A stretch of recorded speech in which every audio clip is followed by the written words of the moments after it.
So President Trump fired back this morning in his running gun battle with the deep state. Former acting FBI Director Andrew McCabe was on 60 Minutes last night, was making quite a few claims about the president that the president none too appreciated. It would seem that McCabe now, following in Comey's footsteps, has made the transition from spook to grifter. It's quite fun seeing McCabe no longer really caring about what happens to the intelligence community and just trying to sell his books like Comey. And I think McCabe actually did quite a good job trying to sell his book last night.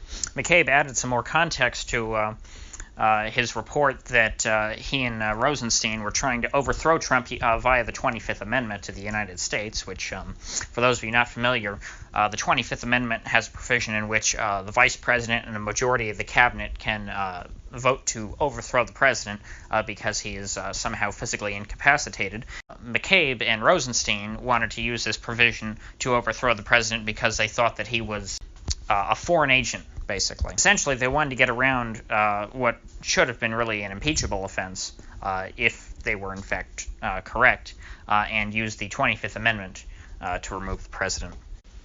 Now, President Trump claims that this would have been an illegal act had they attempted it, and from my reading of the 25th Amendment, it very well might have been, because I don't believe that it is legal to remove a president under the 25th Amendment because you disagree with their policies. Now, of course, the deep state's big problem with President Trump is that they think that he believes Putin more than the U.S. intelligence community. But frankly, that to me just sounds like a very typical neocon dog whistle. Anyone who even moderately criticizes the U.S. intelligence community or their track record gets labeled a Putin's puppet or a Putin's stooge or a Russian agent. So the fact that McCabe, at least, feels that Trump trusted Putin more than the U.S. intel community does not make me feel at all that Trump might actually be a Russian agent. What it makes me feel is that Trump might actually have a healthy skepticism of American intelligence. Now, the pearl clutchers at the FBI, and I'm sure at Langley and the Pentagon, would be horrified by by any critic of U.S. foreign policy in the White House. They certainly were not fond of Obama's criticisms. Of course, they worked very well to rein him in and make him into a very typical president. The intel community flattered Obama, and they were able to sort of smooth him over and win his support for most of their terrible wars.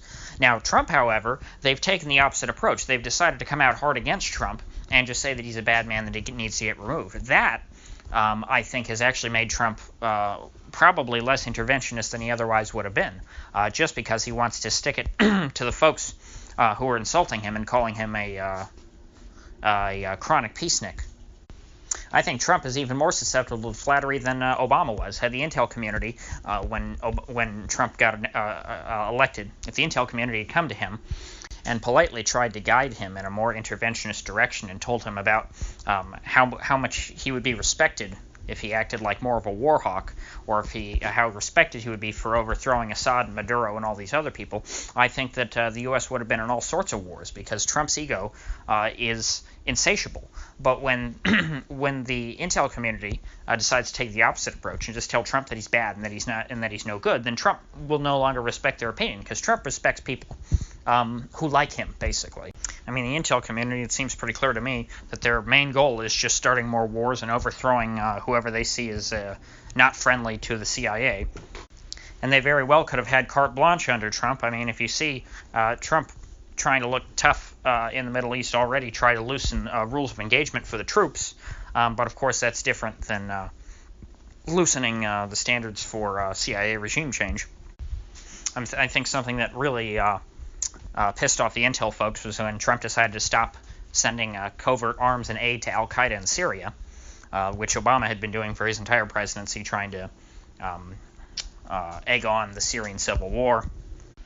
But for those of you out there who are, like me, not necessarily the biggest fan of the president, you need to remember that his ongoing gun battle with the intel community is not over whether or not he's some kind of Russian puppet. That's all just dog whistling on their part.